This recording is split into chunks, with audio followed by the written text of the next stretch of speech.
Bonjour à tous, alors j'espère que vous allez bien. Comme promis, on se retrouve aujourd'hui pour la dernière vidéo consacrée à la voiture et plus précisément aux spécificités fiscales, comptables. Alors c'est pour ça aujourd'hui j'ai mis ma bonne cravate d'expert comptable parce qu'on va rentrer dans la technique, on va rentrer dans le dur et donc je me devais d'être crédible. Non, plus sérieusement, c'est que j'avais un rendez-vous avant où il était de bon ton de bien s'habiller, donc j'ai fait ce qu'il fallait. Alors, au niveau des voitures, de la fiscalité des voitures en entreprise, qu'est-ce que je voulais vous raconter? Alors, on va revenir sur différents points clés, TVA, TVS, amortissement, etc. Commençons par la TVA. Alors, la TVA, il y a un truc de base qu'il faut comprendre, c'est que la TVA, il n'y a pas de TVA déductible sur le transport de personnes. Je m'explique. Quand tu achètes un véhicule utilitaire, quand tu achètes une camionnette et que tu vas transporter des marchandises, pas de problème, tu peux déduire la TVA. Donc tu achètes en hors taxe. À partir du moment où tu es sur un véhicule qui va transporter des personnes, la TVA n'est pas déductible.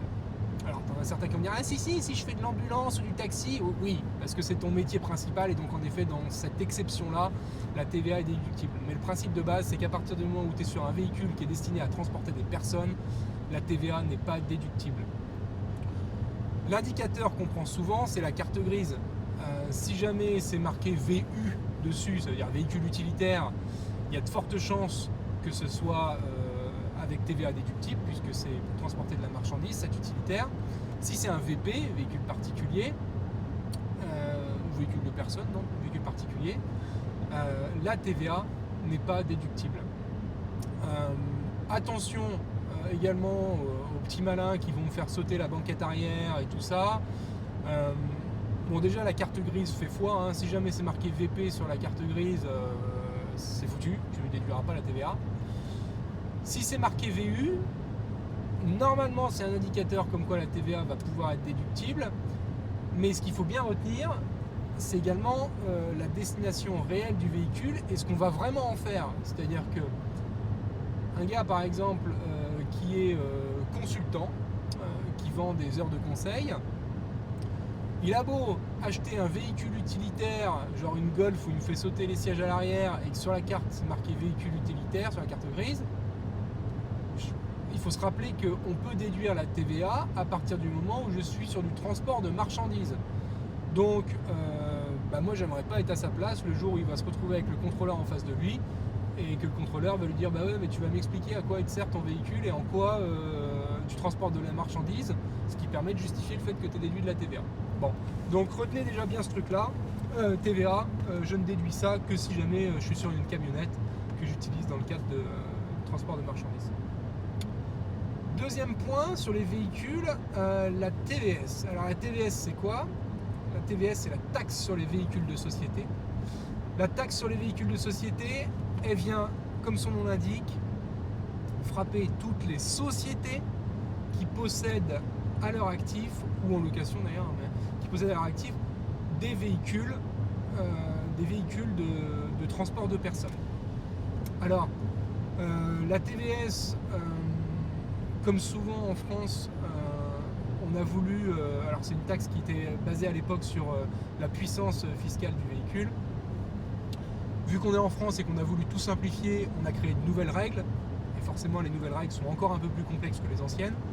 Désormais en fait il y a un double calcul, que j'ai pas fait récemment d'ailleurs, donc je sais même plus, mais on se base non seulement sur la puissance fiscale du véhicule, mais également sur les grammes de CO2 qui sont émis par le véhicule.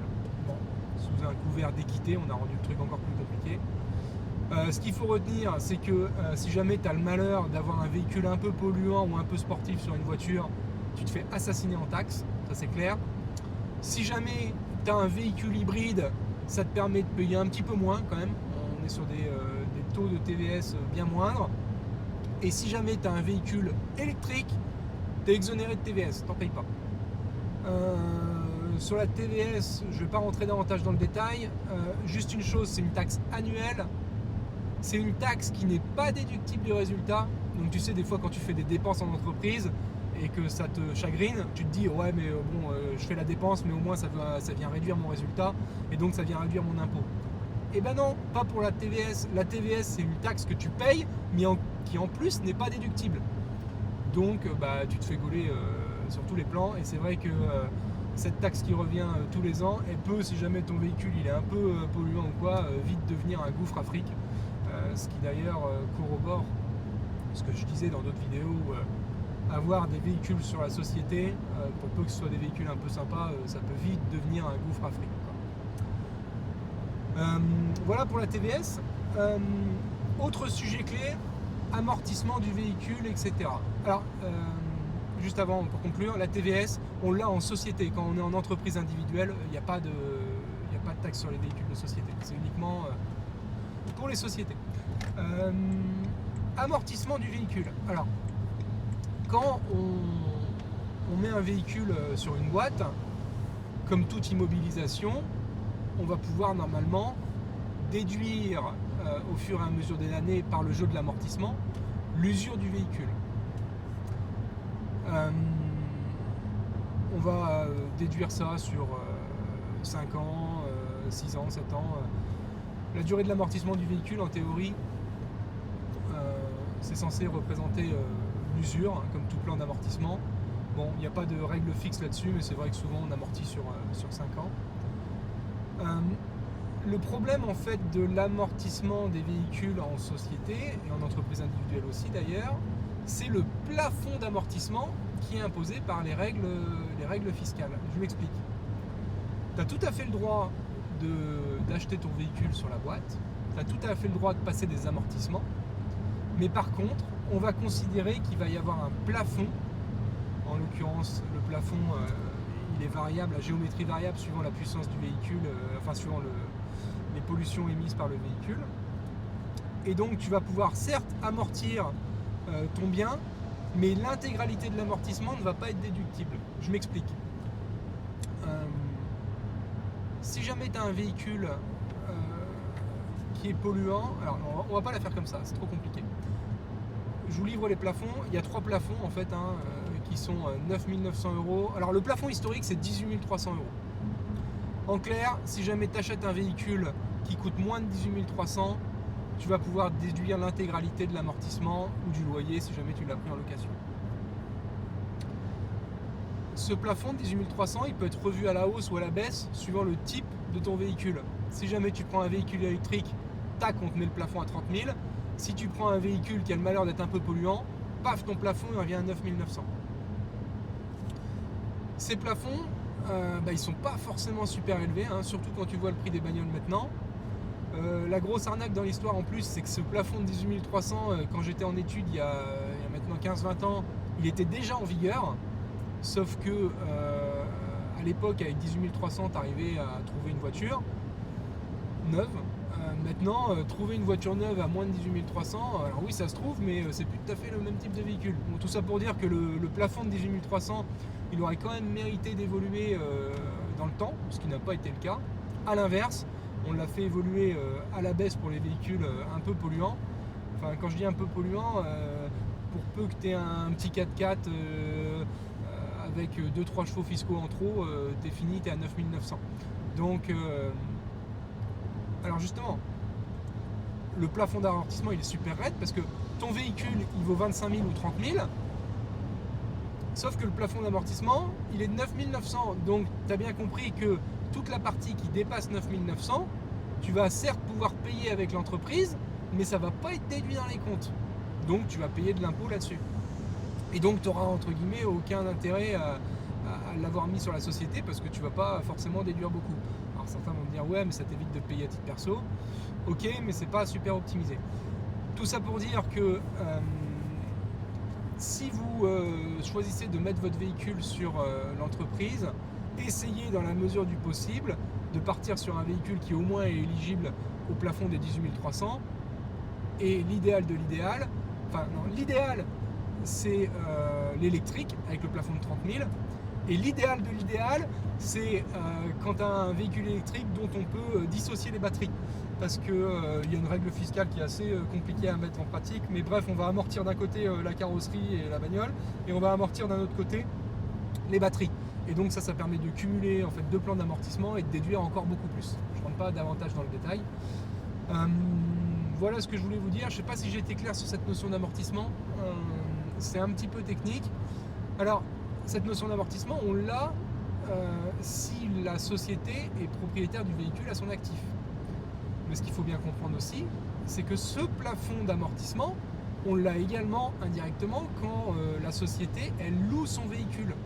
C'est-à-dire que si jamais tu loues un véhicule, je dis n'importe quoi, 500 € par mois, on va vérifier en fait la valeur du véhicule, et ce véhicule, je dis n'importe quoi, il vaut 30 000 balles. Allez tiens, on va dire 36 000 balles, le double de 18 000.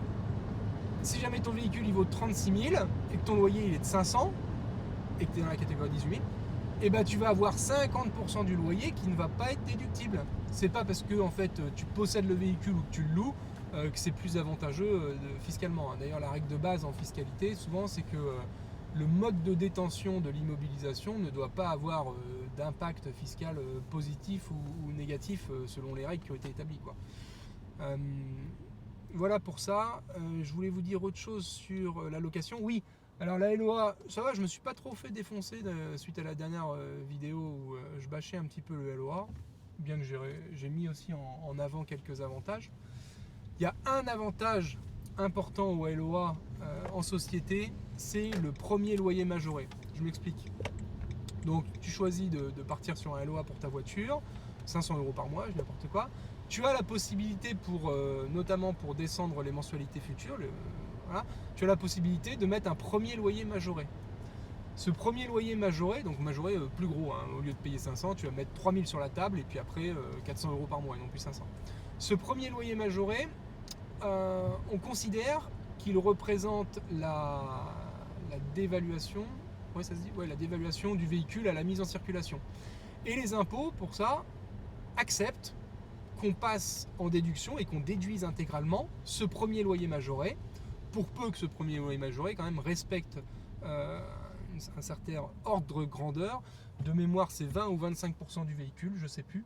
En clair, si tu es sur un premier loyer qui représente au maximum 20-25% de la valeur du véhicule, tu as le droit de le passer en charge directement et de le déduire, parce que on considère que c'est la perte de valeur du véhicule à sa mise en circulation, à sa mise sur le marché. Je ne sais pas si j'ai été clair. Et donc ça, forcément, si tu fais une bonne année, tu peux te dire éventuellement à la fin de l'année, bah tiens, je mets un premier loyer majoré en septembre-octobre, et ce premier loyer, 1, 2, 3, en septembre, en fin d'exercice, et ce premier loyer majoré va être déductible. Attention, dernière chose, et là je vous lâche parce que trop d'infos techniques tue l'info technique, la règle du plafonnement des 18 300, des 9 901 s'applique également au premier loyer. C'est-à-dire que si tu as acheté un véhicule qui vaut 50 000 €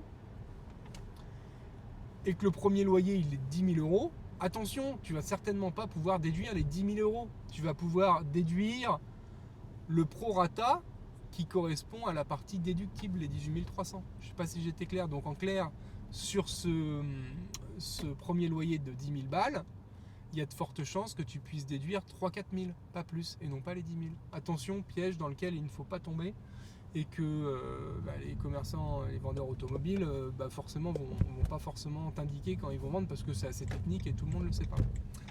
Voilà, alors si, dernière chose, avant de conclure, puisque j'arrive à la maison, enfin en l'occurrence au cabinet, avantage en nature, à partir du moment où on récupère le véhicule pour aller chez soi le soir, le week-end, et qu'on fait domicile lieu de travail avec le véhicule de la boîte, on est censé déclarer un avantage en nature. Alors cet avantage en nature, il peut vite coûter cher. Donc avant de mettre le véhicule sur la boîte et de n'avoir que ce véhicule-là, réfléchissez-y, faites le calcul. L'idéal de l'idéal, c'est d'avoir un véhicule société et puis un véhicule perso. Comme ça permet au moins de justifier facilement le fait qu'il n'y ait pas d'avantage en nature. Et puis si possible, s'il vous plaît, quand vous partez en vacances, vous prenez votre véhicule perso, vous ne prenez pas le véhicule de la société. Voilà, c'était les petits conseils techniques voiture. J'espère avoir été clair, notamment sur cette histoire d'amortissement où j'ai l'impression que ça n'a pas été aussi fluide que d'habitude, mais bon, peu importe. Si vous avez des questions, vous n'hésitez pas, vous savez où me joindre. Je vous souhaite une bonne fin de journée et je vous dis à la prochaine. Salut!